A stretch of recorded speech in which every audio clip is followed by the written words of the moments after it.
Hello, everyone. Good afternoon and good morning for the others who are in the part of the world where there's still morning because it's morning for me in the Netherlands. I am really excited for this Sunday and for this episode of the Author Collaborative because I am going to talk to an author whose work I really admire a lot and whose book actually was one of my favorite reads of the previous year, that is 2021. I'm really excited to talk to her and get to understand her writing process and how she manages writing so many genres. Hello, author Anand Ahuja. Yes, am I reading that right? Thank you for joining. I am waiting for my today's guest to join us so I can add her to the session and we can start. To those of us who are joining me from India, good afternoon. I hope you are having a great weekend. I am waiting for. Uh, Netherlands is really good, but really cold at this time of the year. So yeah, it's a little dull. I'm a fan of Mansi. I'm also a fan of Mansi Singh, and I'm really excited to talk to her. Thank you for joining, Anand. I'm just waiting for Mansi to become a guest. Here she is. Hello, Mansi. Let me just add her so we can start the session.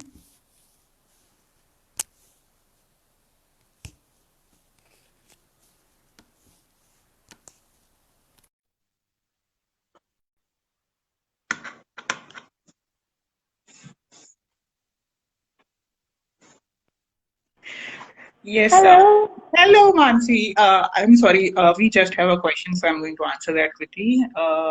Hope COVID is good Sure, there. sure. No, it's not good. We have about 65,000, 75,000 cases here, so it's not really good. But we are taking precautions and hoping that this goes away soon.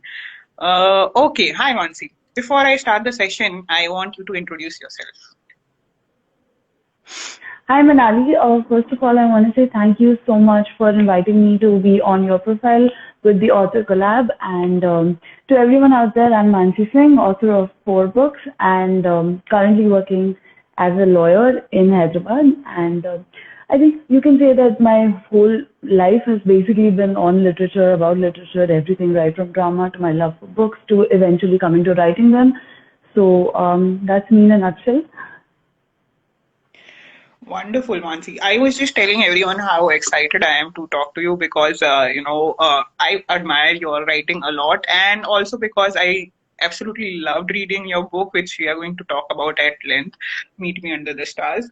It was one of my favorite reads of the previous year. So I am really excited, and I want to understand a lot of things from you, how you do your creative writing process, how you manage so many genres. So, shall we start with the session? Can I throw my questions at you?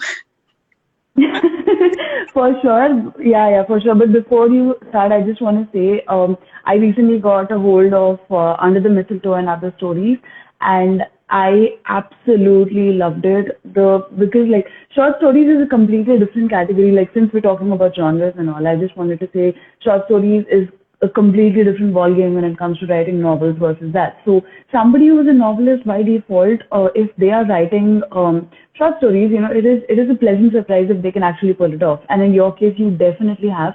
And I really want to discuss more about that. But I think yeah, we should definitely get started. Somebody in the comments has appreciated your book. I think uh, as fates would have it. Oh, thanks so much, Anand. Yes, he has messaged me also because I think that's his favorite. It's a different book. It's not so it's like it's a very different genre. So I don't know much what to say. But thank you so much, Yes. Anand, for that. So Anand has actually, set the ball rolling for my very first question to you because you have written so many genres. I have written the one romance novel that you have written, but this seems to be of a different genre. So my first question to you is, how do you manage so many genres? And since you have written in various formats as well as in genres, I want to ask, what is that one thing that is common between all forms of and genres of writing, and what is that one thing that differentiates it? One thing that's common, I would say, first and foremost, has to be that end of the day, you have to keep in mind that you're telling a story. Hmm. You know, something that is a genre gets defined later on. I feel that when you're writing something, you write and then you decide, oh, okay, this falls under romance, or okay, this falls under thriller.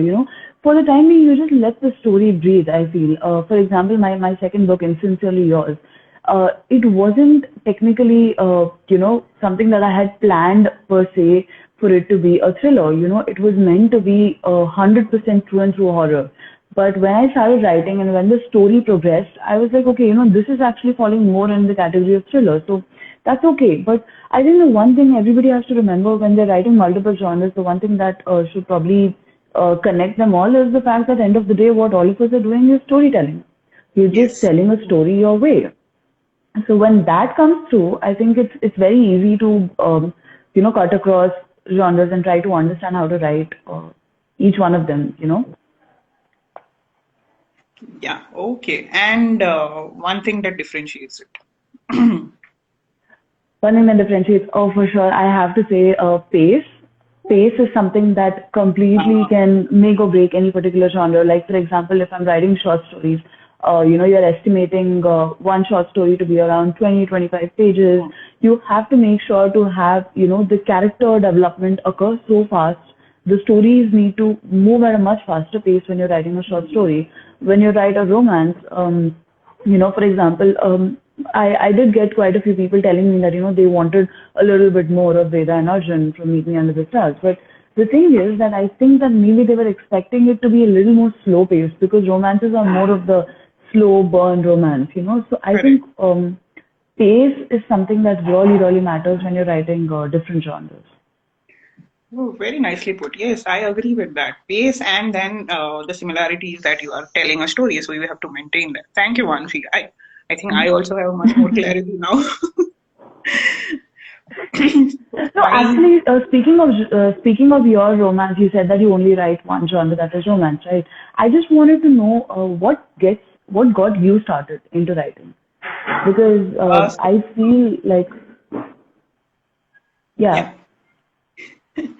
No, I was just saying that I feel like romance is, it's a beautiful genre. A lot of people read it. It has huge fan following, but to write one, it's different. It's a little different and difficult. So I just wanted to know what got you started into it. So I have been a lover of romance from a very long time. I mean, I have been reading romance since I was a teenager. But that one particular moment, if I have to define where, romance got me hooked to its form of writing and genre of writing, I think it was reading books of Nicholas Sparks as a teenager. I think that got me Hmm. hooked. And for Yeah. thrillers, I have to say Sydney Sheldon. So I write something which is a combination of Sydney Sheldon and Nicholas Sparks because those are both my Yeah. favorite genres, and I try, combining that genre. Yeah. Yeah. I think most of the books actually have two different genres that are combined. It's just that whichever theme is major is what is put as the main Correct. genre. Otherwise, like there's always going to be a mix. You can't have like 100% romance or 100% horror. There's always going to be a combination, right? Yes, very true. So that brings me to my next question. Since we are talking so much about writing, we have to emphasize on the importance of editing because what as a reader takes me off really badly is that a very good story which is not being written in a nice way and the message not getting Yeah, conveyed. That really yeah, irritates me. According to yeah. you, while editing, what should one do? Should one edit along the way, or should one, complete the first draft and then start the editing process? So for me, I think like my personal process occurs that like I try to make it a practice to write every single night. It depends on your schedule that whether you want to write in the day or the night. For me, the night works better. So when I'm writing, there are days when it's just not happening. Like there are days when you write 2 pages in like 5 minutes, and then there are days where you're staring at the same page for like an hour and nothing is happening. So The days when I feel like I'm not able to write, when the words are just not coming out, those are the days I go back to like chapter one, and then I start editing out as I'm reading. Because if nothing, at least it's a usage of your time, and it really helps. And also, it's been my experience that if you're getting stuck somewhere when you're writing, chances are very high that you've written something a couple pages before which has been pivotal to the story and that is not really fitting in, which is why you're getting stuck now. So Uh, to figure that out also, it's like in Hindi we say ek tir se do nishan kind of a thing. So on one side you're being able to use your time and on the other side, you're able to figure out why you're getting stuck. So that's how I go, but I feel it's very, very important that after you're done with the first draft, there has to be one round from start to finish, regardless of how many edits you've done in the middle. There has to be hmm. one round of a complete reading and a complete edit also. And it doesn't hurt to really ask some of your friends who are, into literature, who are well versed, to ask them to, give it a read and let us know their insight. I'm fortunate to have a few very, very close friends who do that for me. So that really helps me along the way. That's a very important tip. And I think I am also going to do that from now. Whenever I am not able to move ahead with the story, I should go and edit it. Thank you for that, Mansi. And you're very right because reading those previous chapters is probably going to, help us come out of that, writer's block or whatever we are facing while going ahead with the story. Definitely. Yeah, yeah, Yeah. definitely. That does help. Yeah, and So, also the point you said that involving other people in the reading, that's also a very important process because as writers we are not only biased about the writing that we have done, but we also tend to miss those errors because we have read it multiple times, and in our mind we yeah, skip looking at those errors because we feel that yeah, ये तो सही है, ये तो लिखा हुआ ही है मैंने ही लिखा है तो सही होगा. So getting out yeah. fresh eyes, getting a new perspective on the on the writing that we have done is also very important. Thank you for that. Yes, Sumansi, Yeah. you're to ask the question. Yeah, so I really wanted to know. See, you wrote Love Triangle, right? And then you've done UTMOS, right? So I want to know what was like, how was the change for you? Because you had quite a bit of a jump, right? There from going from a novel to going to short stories, right? So So I just wanted to see how is that, like what would you suggest people who are, because personally I found it very difficult to move from novel pace to short stories, but I want to know how you dealt with it. So for me, actually, the process was reversed. So before Love Triangle, I've written short stories for a while now. In fact, I think my foray into long form fiction started with stories. Hello? Yeah. You there? I think we got cut Network off in the. issue. You there, right? Yeah, it did. I don't know what happened. So all of a sudden, it just, yeah. Yes. So I was saying that for me, actually, the process was reversed. I've been doing short stories for a while, and I think the long form of creative writing, fiction writing, began with short stories for me. It was poetry, then short stories, and then novels. So I think I went back to short stories after doing Love Triangle. So I think that made it easier for me because that was like my comfort zone. For me, Yeah. transitioning from short stories to novel was more challenging than going back to short stories. Uh, how I Yeah. managed it, it's, you know, uh, when I started writing, there was always that idea in my head that I have to write a novel someday because, Yeah. it's more challenging and also because in the literary field, at least, you are not considered an author per se unless you have written a long form novel.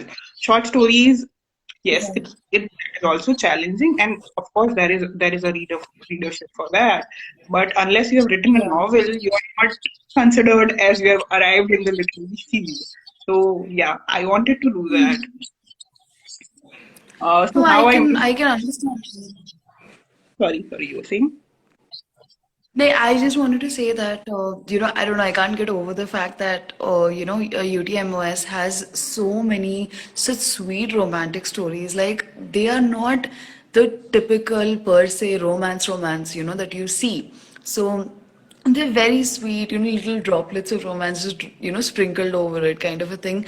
But it really cuts through a lot of the stories. So I really loved it. But I have a question for you, being like, I've written only one romance so far. So from a more experienced perspective, I want to know from you, like, what are two no-nos for when it comes to romance writing? Because I feel like everyone has their own taste, but two things that for you would be like, no, this is not supposed to be in a romance, kind of a thing.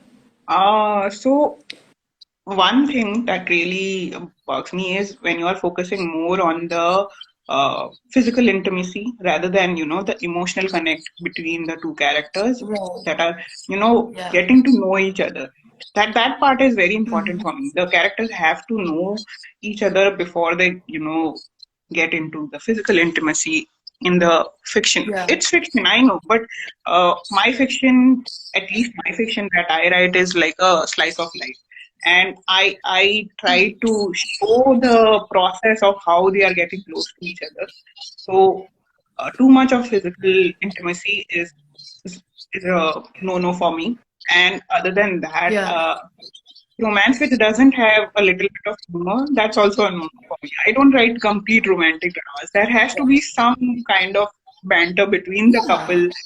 have to have that, leg pulling between them, because I think in Yeah. real life also that humor plays an important part, not just between couples. I think also between friends and acquaintances. When you Yeah. have, it breaks the ice. So the lack of humor and too much of intimacy is a no for me in a romance. Yeah, that does make sense, honestly. Just one second. I think we're getting a lot of comments. Guys, really appreciate all the questions. Just give us a little bit of time. We'll answer all of you, okay? Which app or website? I'm not sure which question. What are you asking? I have not mentioned any app or website. But please do put in your questions. We will answer towards probably the Yes. end, or yeah. So we will answer. Just have a little patience and keep watching till the end. I'm sure it's gonna be a lot of fun, guys. Yes, we have actually not moved to the fun part yet. We are only doing the intense talking bit right now. So stay with us. Yeah, for sure. Okay, so Mansi, my next question to you is, what's more lucrative for you as an author, self-publishing or traditional publishing, and why? Because there's a lot of confusion and a lot of new authors hesitate when they choosing between the Yeah, for sure. Somewhere to, you just now mentioned somewhere to read. Sorry, I'm sorry, I got a little two. distracted No, no, on it's the okay. question. Uh, You just now mentioned somewhere to read stories or novels. Ricky Ricks 21, you can actually go on Amazon and check out a lot of like there are a lot of indie authors, and they make some really they write some really good books. yeah. You can check out Manali's page, or Rustic Mind, and her other page also. She gives really good recommendations. I also occasionally give out book recommendations also, so you can check it out there. So yeah, coming back to your question, I'm so sorry, Manali. So yeah, coming back, I think see, and I had this discussion with another friend of mine last night itself. But for me, I feel like there are pros and cons on both sides. Hmm. On traditional publishing, and there is the definite factor that there is not a lot of royalty that is provided. Like majority of that is taken by publishing houses, and again that brings forth the debate of whether they're entitled to do so or not, or whether it's justified or not. Which Hmm. honestly, I don't like feel like we should get into that right now. But on one side, that is there. On the other side, being an independent author definitely gives you a lot more freedom Hmm. on in terms of your marketing techniques, in terms of what you can write, in terms of what you can edit and keep in your books. Because when there's a traditional publisher involved, there are going to be a lot of times when they might try to censor some of your writing if Correct. there is something that is like that, so independent publishing brings out a lot more it gives you a lot more freedom for sure, but it is obvious that visibility is still there more for the Hmm. traditionally published authors. But I feel like the trend is slowly changing. Hmm. Like right now, I think people are also recognizing indie authors a little bit, and slowly the wave is moving that side.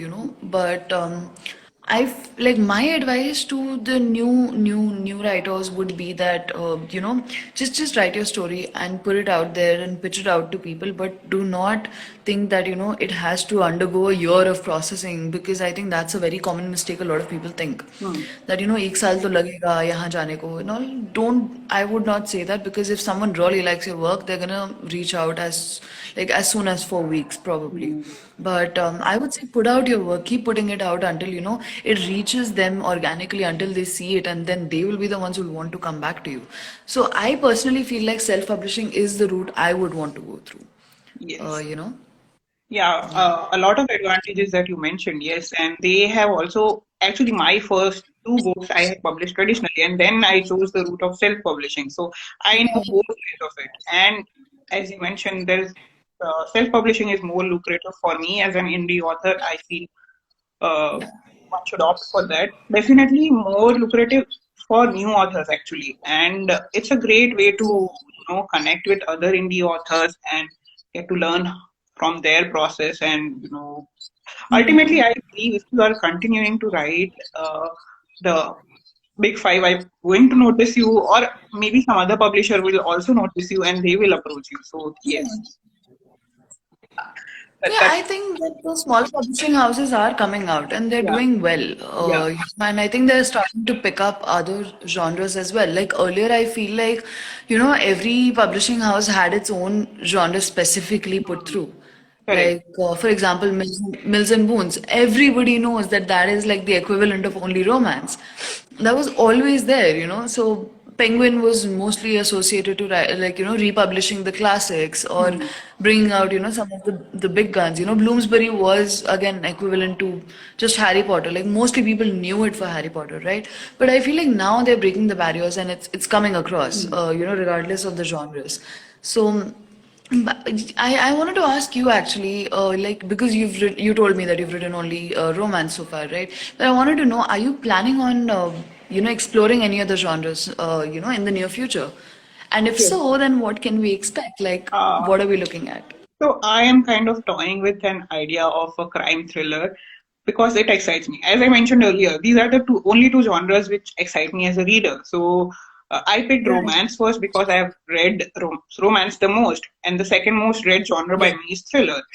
So yes, Yeah. I do want to explore that genre as a writer also, and there is a confusion in my mind related to whether it will be a murder mystery or whether it will be just a thriller where a certain kind of crime occurs and that it leads to the eventual events. So I don't know, but yes, I do have that plan in my head to write a crime thriller maybe in the next Yeah. couple of years, but not right now. No. So right now we're planning on sticking with romance. Yes, in fact, Love Triangle's spin-off might come out in a few months, probably Oh, by yeah. June, I'm hoping. We are still working on that, That's but good. yeah. Yeah. Well, I'm super excited to see when it comes out. Yes. So my next question to you.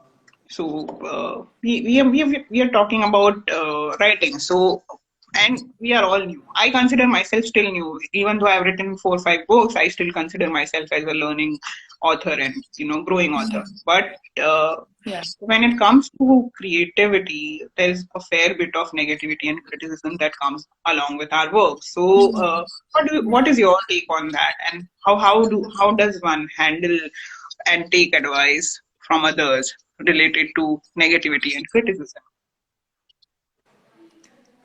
So I think I had a very recent incident which made me realize that okay, this is actual negativity versus criticism, because there are these are two different things. There's Hmm. constructive criticism, and then there are just negativity that Yeah, people there's give out. beautiful criticism And and constructive criticism. yeah, exactly. So I understand because our writing is a work of art. It's not everybody's cup of tea.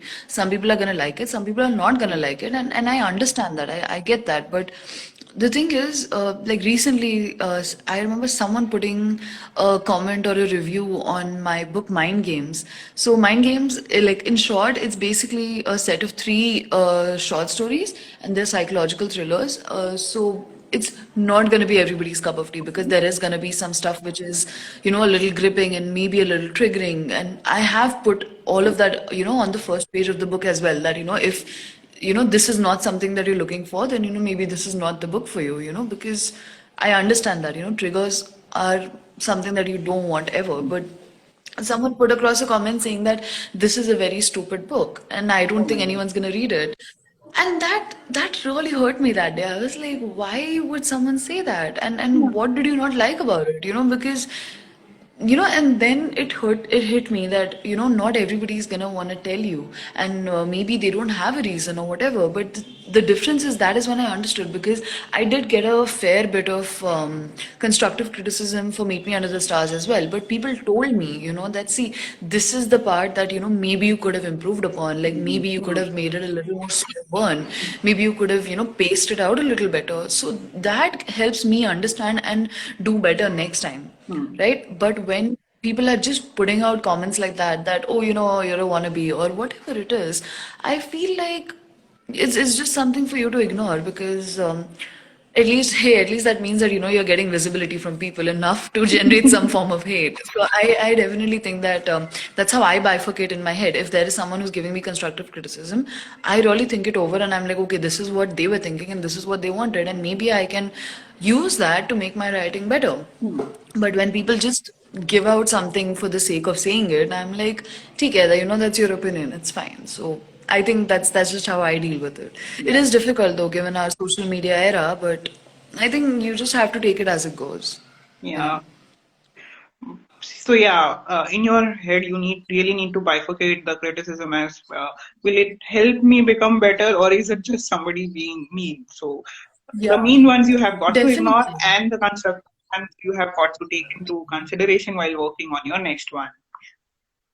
For sure. Yeah. And working on our next, it's like just read it side by side. But I just wanted to know from you, because I feel like, because you said that, the writing and everything, it just got me thinking, because every writer I know has a tick of their own, like something that is a trick or something that instigates them or incentivizes. I wanted to know, what is your tick? Like something unusual that you would do.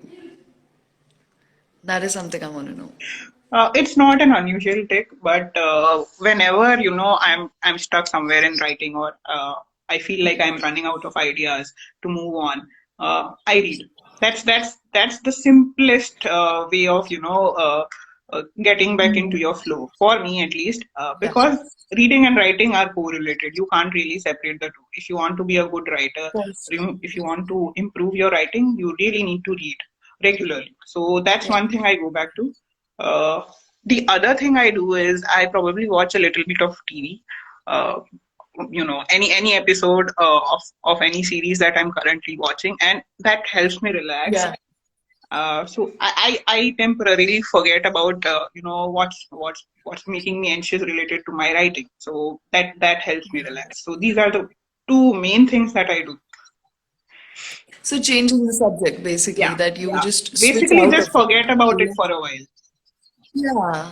No, I think that's really good advice, for anyone who's getting stuck and anyone who wants, because I think you had told me this before a little bit, that I was stuck somewhere and you were like, hey, you know what, just leave it alone for a while. And I think that's really cool advice. Yeah, because basically, when you are stuck, I feel this is my thinking that basically, when you are stuck, it is your mind telling you to take a break. So just take Yeah. that break, take that message from your Yeah. head and your brain that you need to relax.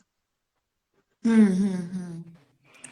I think that's cool. Yeah. That's really, really cool advice. Okay, so since we are talking about indie authors, and you also mentioned that the marketing is in your hand. Now let's get to Yeah. the crunch of the thing, because more than writing, I think it's more difficult to sell the books and make them reach out. So tell us your three marketing tips for reaching more readers. Top three.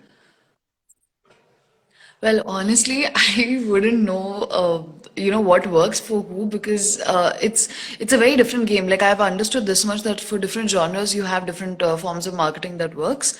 But I would say three common tips I would want to give. The first one would definitely be, having the reviewers on Instagram. You know, you have the reviewers who ask for a review copy and then they give their honest review in exchange of it. So the ones who do it in that format that, hey, Hmm. why don't you, gift me your book and I will Hmm. give an honest review in exchange. These are the most hardcore proper readers because their Hmm. only incentive of doing this, of putting the same review on your Amazon, Instagram, Goodreads, blog, wherever else they are, simple reason is that they love reading, Yeah. which means that they are experienced readers and they are going to give you really good advice, and people who are actual readers are more likely to follow these people and they will give your book visibility. Yes. So the first and foremost thing I would be is do not skimp out on that and pick your reviewers, the select few book reviewers, because these are really good channeling ways of getting organic growth, Hmm. because these will organically put your book across, because that's what happened with Meet Me Under the Stars. One of I don't want to reveal out the name, but one of the book reviewers, he's such a nice person. He put it on his blog, and when I saw the comments, it's like, hey, this is one of the books I keep seeing on the Hmm. internet, and oh my God, I have seen this before, and this is so exciting, and I want to read this.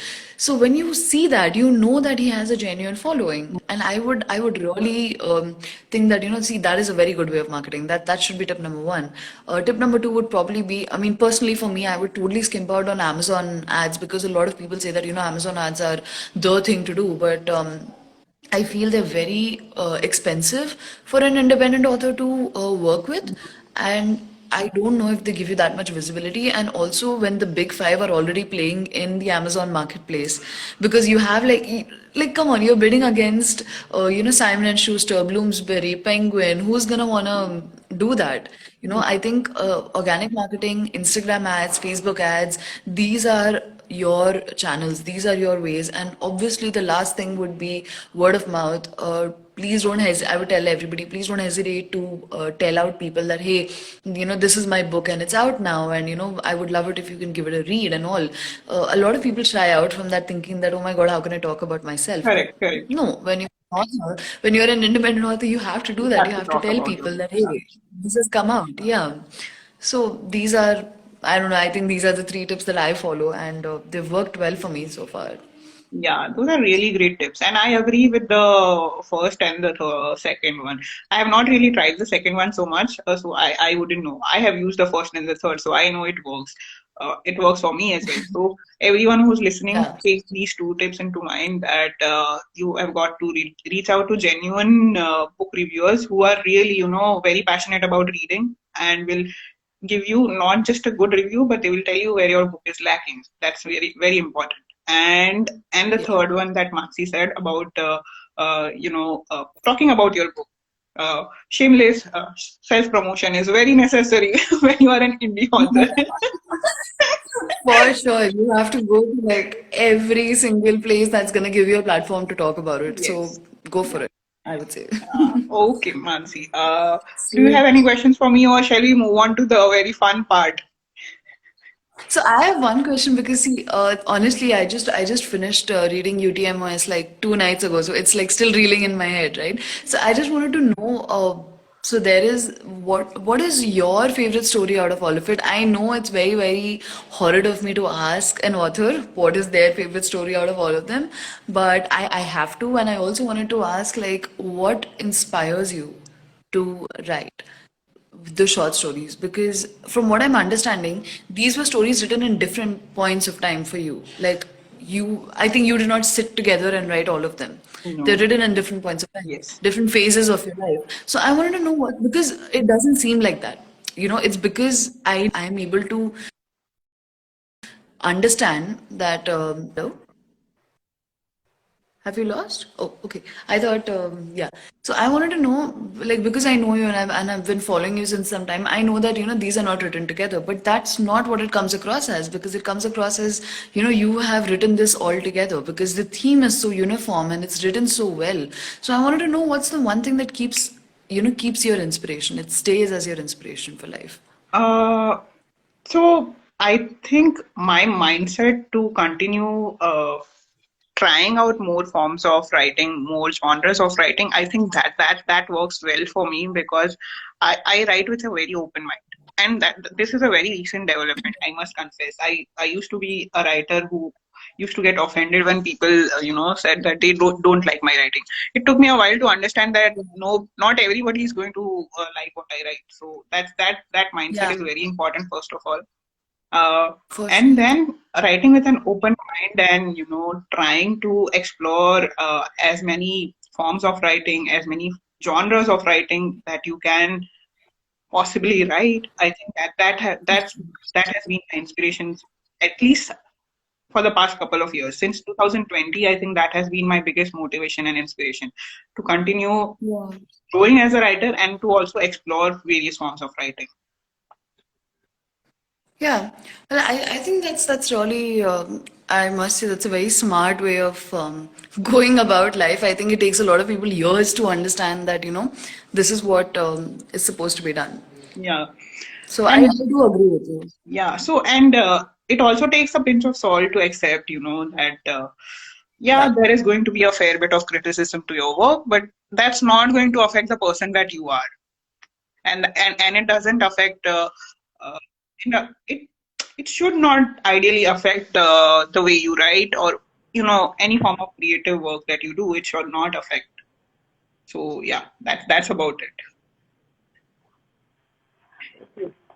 Okay, Yeah. Mansi, So, before I move on to the next segment, which is the rapid fire round, I am going to throw a curveball at you, and this is going to be a regular thing in my author collaborators from now. I want you to hold your book and read out your most favorite part from the book. oh my God. Okay. Just one second. Okay. So, this is my book. Um, I don't know. Is it? Yeah, it's visible, right? Yes, it is visible. Meet me under Meet the. Me on.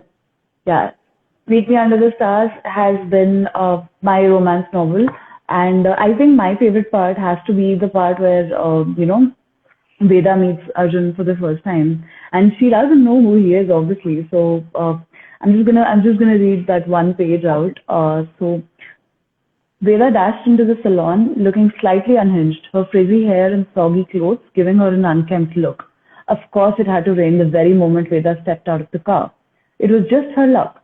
She passed the small line of startled customers seated in the lobby and reached the receptionist, who looked too bored to care about anything. Fill out this form and have a seat. We shall call you shortly. Thank you for your patience. She recited as she passed Veda a form without so much as a glance in her direction. I have an appointment, Veda said as she hopped from one foot to another impatiently. Sorry. Name, Veda Mehra. The receptionist checked her ledger and finally looked up, a sneer on her face. I'm sorry, ma'am. Your appointment was at 4:30 p.m. and it's 4:50 p.m. right now. What a sadistic bitch.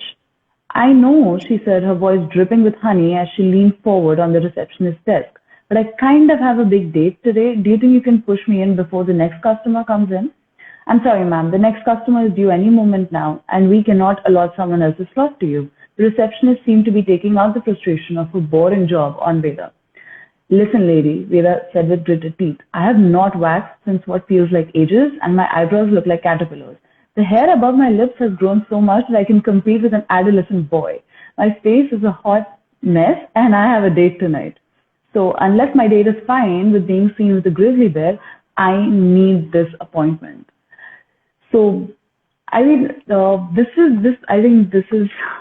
Arjun is not in yet, but he just walks in right after that, and he overhears the last part of the conversation. But I don't know. I think this was one of the funniest conversations that I've ever written, and I really, really enjoyed writing it out. So that would be Meet Me Under the Stars, and Yeah, I think for all of you out there, it's yeah. I think yeah, this was also the part where I was laughing out the most because whatever she said, we can relate to as women, as girls. We know yeah, about, and uh, going on a date like that, we really can't do that. So I was like, oh, Yeah, I know. And honestly, this was, I think, a small part of it actually came from like a real life inspiration in a way for me, because I was heading out to meet someone, and lockdown was verge of getting over, and we were just starting to get out. And my mom goes like, "How are you going out like that? Like, are you even looking at yourself?" And have you lost connection? Yeah. So she's like, how are you going out like that? Are you even looking at yourself? Like, you look like a grizzly bear. So when my mom said that to me, is when I was like, oh my God, this is such a good line to put in. So I think that's where the inspiration came from. But yes, thank you, yeah. Mansi, for reading that out. And I have to say that this was also one of my own favorite scenes from the book. So, everyone, once again, that was Mansi reading out from her book, Meet Me Under the Stars, that I really enjoyed reading. And it was one of my favorite reads of 2021. So, do check it out. Yes, Mansi. So, Thank now you. we begin the very fun rapid fire round. Are you ready? So I am actually going to put a twist on this one, because what we are going to do is, once you ask one question and I answer it, I'm going to ask you one question back and you have to answer it too. So Okay. it's not just going to go one way, my friend. Okay. Okay? Oh, that sounds good. Okay, sure. So my first question to you, let me just yes, my first question to you. Indian authors versus foreign authors. What comes to your mind? Grew up with foreign authors, but of late I've definitely been into Indian authors a lot more. So that would be my take on it. Okay, so my question to you would be, given a choice, if you had to choose one between both of these, would you choose a new book from your least favorite genre as a comfort read, or would you choose the same book that you've read over and over again from your most favorite genre? So, like an already read book, or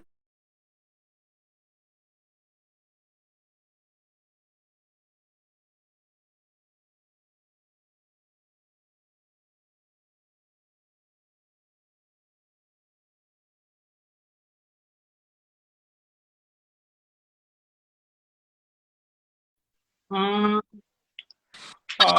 so this has changed in the past couple of years. Previously, I used to be someone who used to go back to a favorite book, and I have to be honest, that was always Harry Potter. So I used to be that kind of a person, but now I choose books in my favorite genre. I pick up a crime thriller or a romance novel because I know for sure that even though it might not be something that I like, I will enjoy it because at least it's my favorite. Yeah,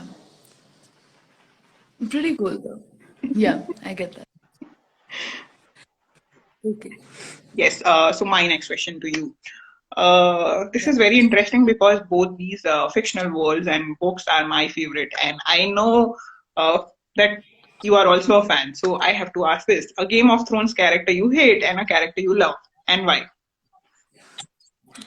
Okay, I think I'm actually going to be giving out the public opinion on this one because my favorite character has definitely been Tyrion Lannister, played by Peter Dinklage, for sure. And simple reason being that I love the character arc that he has gotten because he went from this, dwarf man who nobody, gives a second glance to, in the first season to being like one of the most important key players in the final season. So definitely him as my most favorite. And the least favorite, I think, again, what everybody feels is definitely Joffrey Baratheon. Absolutely, absolutely. And I think that was of the way he is as a person. You Uh, know, I think I lost you in between. So can you repeat that? The least favorite person? yeah. Least favorite has to be Joffrey Baratheon because Oh, yes.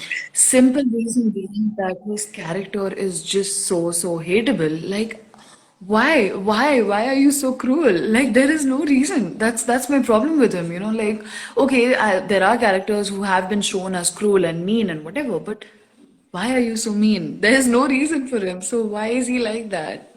Yes. So that's mine. Um, okay, so for you, I have a question that tell me one book which was made into a movie that you feel should not have been, and one book which was not made into a movie which should have been made into a movie. Am I making sense? Yes, you are. I'm actually thinking because there are so many. But for the second part Yeah. of your question, 100 years of solitude, because I don't think that has been adapted from the series yet. And it really needs to. Yeah. Because I really enjoyed that book, even though it's a little complicated for readers. I think I am I audible? Is the voice cracking? No, no, you're audible. I Okay. can hear. In the comments, if somebody can let us know if is the audibility okay. I'll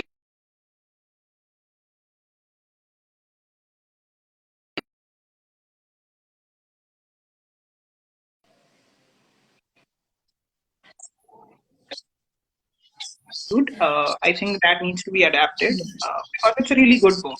And for the first part of the question, there's so many books here that I felt that they could have been better adapted. Uh, Yeah.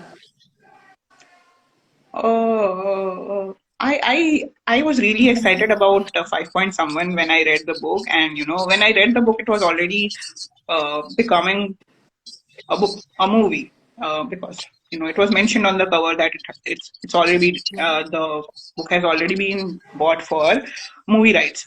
But when Three Idiots came out, it was completely different from what the book is, and I was kind of disappointed. Though the movie is good, but having that claim that it is adapted from this source, I think that disappointed me because it turned out to be completely different.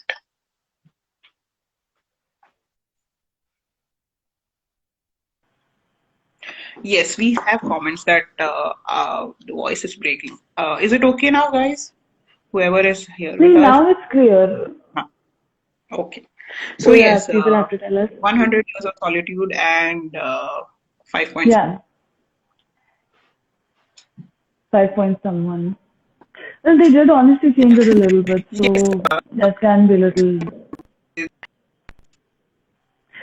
Oh, Manali, your voice is breaking up again.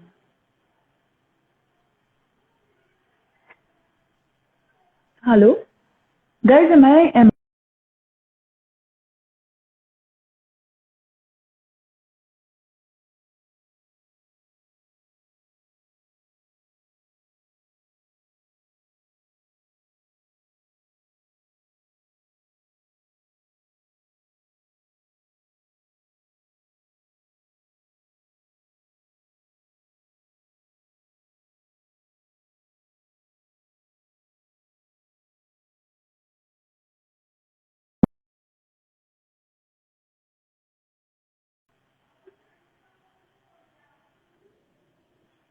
hello,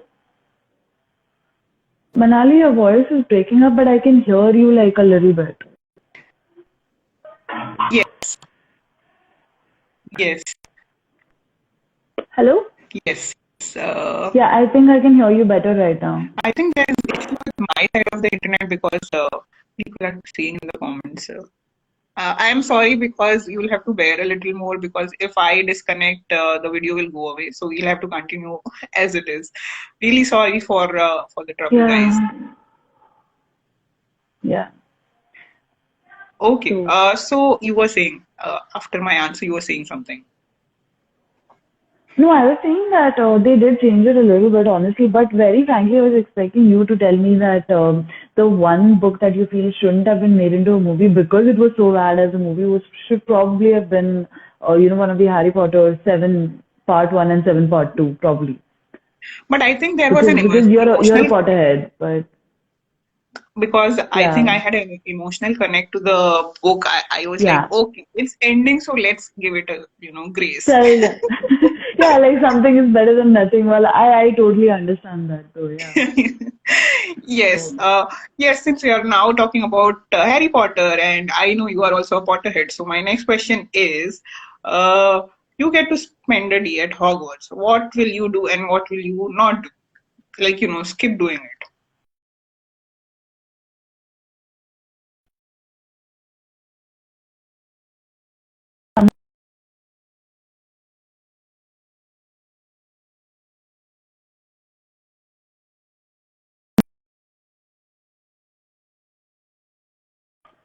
a network issue again. Are we back? Yeah. Yes, we are Yeah, back. we're back. Okay, great.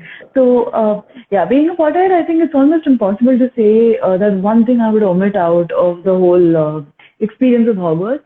But if I have to say one thing that I will not do is probably I'm not gonna steal a flying car and get hit by the Whomping Willow, and probably not, come up with come up with plans to kill Lord Voldemort because like these things tend to put like a bit of a damper on your school year. So I think Yes. I would want like a nice normal school year at Hogwarts. So I think everything else I would do. Like I'm a total Slytherin. So which is I don't know why it's taken as a very negative thing that oh my god you're Slytherin, but I honestly connect and feel like okay that is my house. So for sure I would do everything that is there except for what I just said. Wonderful. Okay. Oh my God. Talking about Harry Potter gets me very, very So, excited. oh, I think it gets most of us excited. Like if we ask people now, they'll start putting it in the comment box continuously that, oh my God, this is my favorite and that is my favorite. But so Yeah. I want to ask you, who is the one famous, non-famous? It does.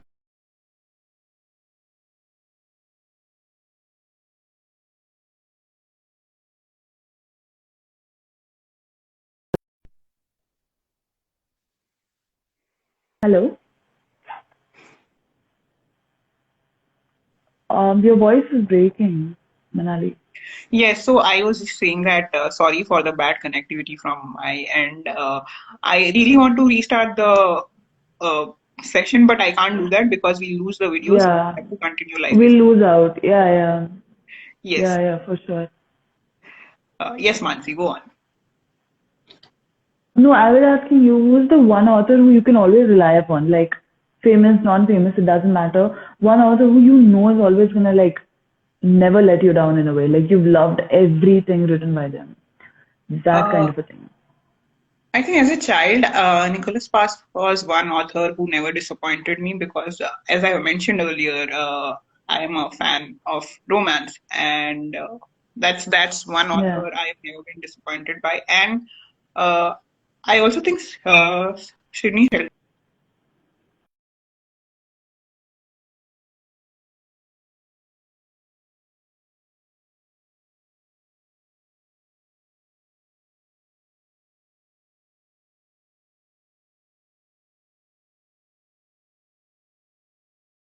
in the reading of the book, and that's what brings me joy. So Yeah. they're the two authors. Okay. I think you said Sydney Sheldon and Nicholas Sparks, right? Yes, yes, yes. Okay, so my Total 90s kid that is. I know, like, Sydney Sheldon was the one who got me into the genre of thrillers, and I was like, oh, oh my God. Yeah. Each book was like a revelation for me. Uh, as I mentioned, the twists were so unexpected, and they were like life-changing for the characters in them, and he played such an important part in the character arc because I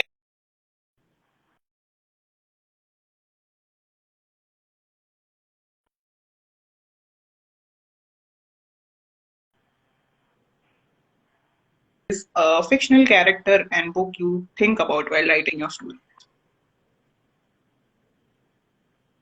Manali, your voice is actually breaking up a little much. I could not hear you. What? Yes. So my question to you was a fictional character or a book that you think about when you write your own stories. Uh, I think it depends on what I'm writing and the genre I'm writing because, for example, everything that I write is actually I want to connect it somewhere to somebody or to something, right? So, for example, if I'm writing like a fantasy story or something, I would think of a book for me which is supposed to be like a benchmark in terms of writing, not in Hmm. terms of the visibility. Like for example, if I'm writing something in Indian mythology, I would Hmm. probably keep like Amish or Chitra Banerjee's Palace of Illusions. one of these Hmm. would be like my benchmark. कि यार ये quality का I want to write. So Hmm. it completely depends on what mood I am in and what Correct. character I'm writing or what Hmm. story I'm writing. So it keeps fluctuating, and I think that's where the part where you said that reading and writing always go hand in hand. That really helps because you have like an array of characters in your mind to choose from. So that always helps for sure. Yes. So Yes, very, very yeah, rightly said. Yes, it depends on the genre, definitely. Okay, Mansi, the floor is yours. Your next yeah. question. So I okay. My next question would be I think no, but so apart from Nicholas Sparks, because this was going to be a question I was going to ask you today, but apart from Nicholas Sparks, who is your the author that got you into reading in the first place? Like the first book, if you remember, or the first author, if you remember, that you read. I remember the first book. I am forgetting the name of the author, but the first book that I ever read was Black Beauty, and uh, that got me hooked into the world of books and reading. Do you remember the author of Yeah. that book? I don't recall the name of the author. No, I don't, and I feel so bad about it Yeah, because it's I a also feel classic. bad because I So always list Black Beauty in my favorites yeah, because as a child that made a huge impact on yeah, my psyche and yeah, it would. yes, so Black Beauty. Guys, anyone in the audience who knows the author of Black Beauty, please put it down. We'll be grateful to you We forever. are really bad readers because we are not remembering the author, and even worse, authors that we don't remember. Oh my God, no, no. Yes, So so okay, so Black I Beauty think and we should yes, yeah, I think I was just saying that I think we should leave the floor open for the audience and their questions because there yes. was quite a lot that were I coming think I in have while one we were question talking. left, and And after that we can end. yeah, That's the most interesting question for sure. me at least. So, Mansi, one Okay. unusual thing that we'll find in your bag. Tell us about that. So one thing that you would probably find in my bag would always be sweet, something sweet, and more often than not, it's always going to be Polo the Mint. Oh my Do God. you know? And it's not for anyone out there. It's not that I have bad breath. It's just that I love chewing. Yes. Oh my God, I We are absolutely vibing for love this, chewing Mansi. on these. No, but I said, I mean, it's just that, the very, just chewing on these, is just like, okay, I feel fine. You feel relaxed, you feel good, and I don't know what it is, but you'll They are always like find polo in my they bag. are like comfortable. I completely relate. Yeah, yeah. Oh my God. Yes. It's just, So yeah, so that would be something that you would Mansi and find. I are done with our question and answer round. Yes, We leave the floor open to you if you have any questions for us. Again, guys, I anyone has apologize any for questions? for the bad connection, and if you have lost out in between, you can join us now because we are now ending. Yeah, well, in the meantime, I think I'm gonna scroll up and try to find if there are any questions that we left unanswered. Um, in the meantime, guys, anyone who has any questions, we have a very, very famous romance author out here.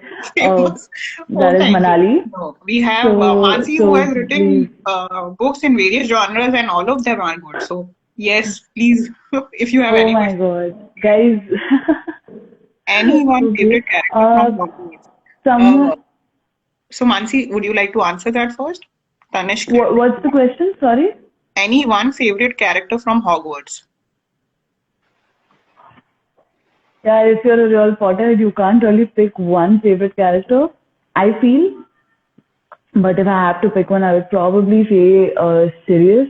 Sirius is one of my absolute favorites. Like Yeah. I have cried when they Yeah. showed his death in Order of the Phoenix. So what about you? Order of the Phoenix. Yeah.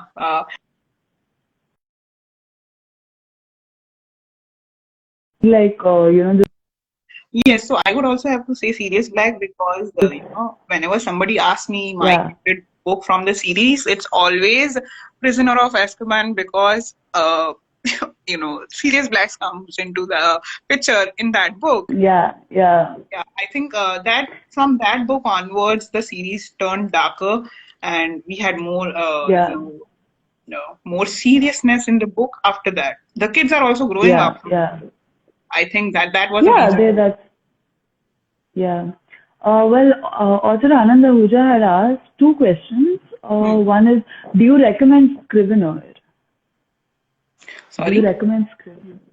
Do you recommend Scrivener? Is what he had asked. Uh, Um, so for the general public, before we go into this, for people who don't know, Scrivener is this software that is used by writers. So it is done mostly for your organizing, because there is a tab on the side which will give you your characters list, it will give you your plot line and your subplot, and it basically helps a lot in organizing. hmm. But like that's what he's asking basically. Do we prefer Scrivener? So Manali, would you like to go first?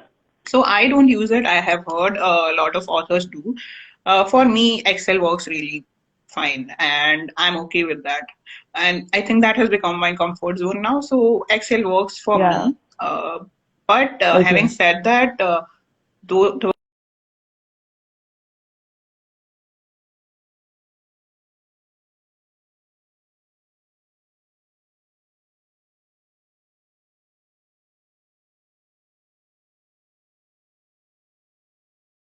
Anyone who has any? Yeah. Excel works fine for me, but I have heard many good things about it. So yes, if you are open Yeah. to it, definitely give it a try. No, I think that's good advice. I have also not used it, and you are still at Excel. I still use MS Word. I'm so backward in that way. I still sit and type only on MS Word, and I'm like, I'm very old school like that. But if anyone finds Scrivener a very good option, I think you should go for it.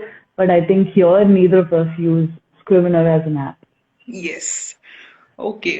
Do you guys have any other questions? We are still here and we would love to answer any questions that you have.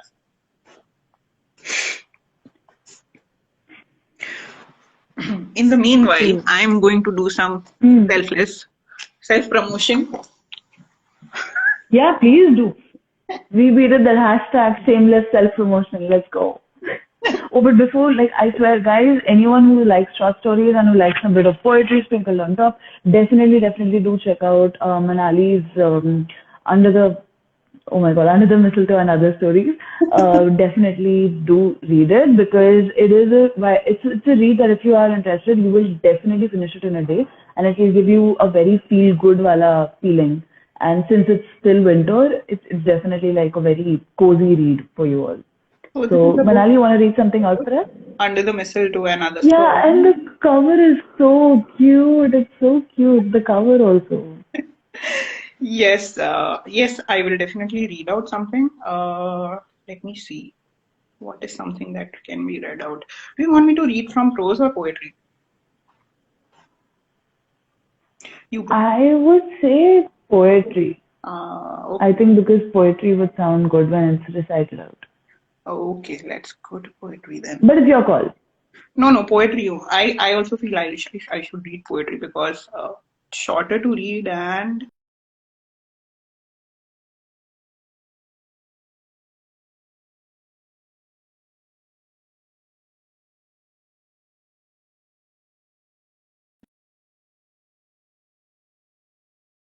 If I lost.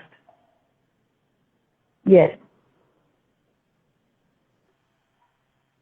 sorry.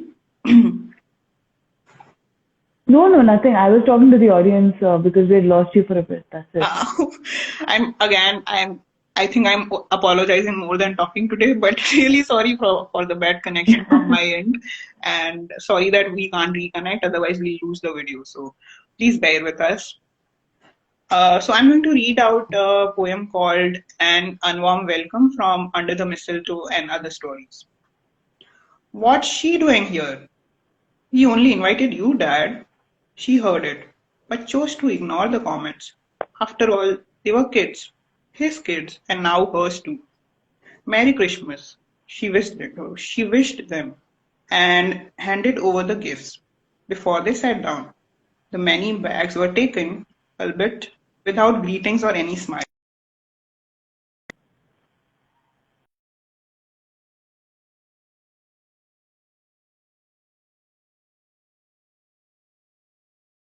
The poem now. Dinner was a strange affair. Not much was spoken, and the unwarm welcome of the new person was obvious. Frowns turned to smiles when carols were sung, and later the gifts were opened. The thoughtfulness behind each item, big and small, won their heart as the ice was finally broken. Welcome to the family and Merry Christmas. But we didn't get you anything. She simply smiled as that it was all that her heart wanted as her present.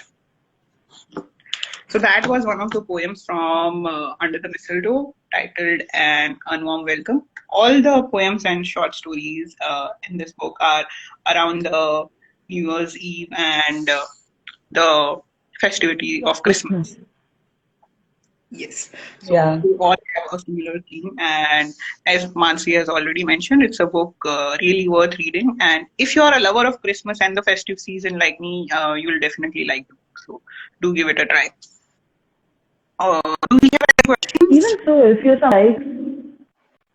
you're someone who likes the feel good factor or From someone the who likes audience? to feel that, oh my God, the Christmas.